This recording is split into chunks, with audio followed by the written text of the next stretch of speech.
អោបការឈុករត់ដោះក្នុងអូសៀនត្រនំអ្នកមានរាំងស្មៃញញឹមផ្កាស្បៃរឿងអើយដុកក្បែរពុកជ្រាំ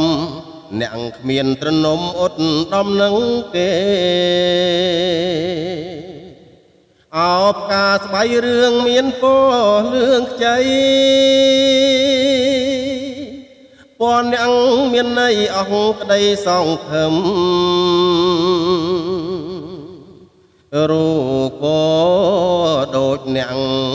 ប្រែជាញញឹមទៀបជាងត្រនំអ្នកជាទាសាផ្កាស្បៃរឿងអើយអ្នកសែនកំព្រៀង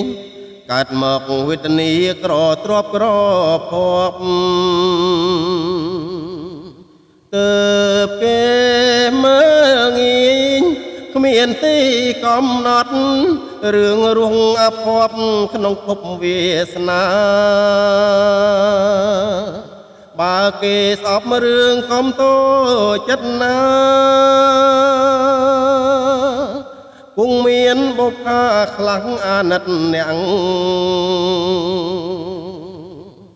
បើឈុករត់ពើមក្លិនរឿងអាក្រក់តែមានគេភ្លុកអន់លក់រឿងដា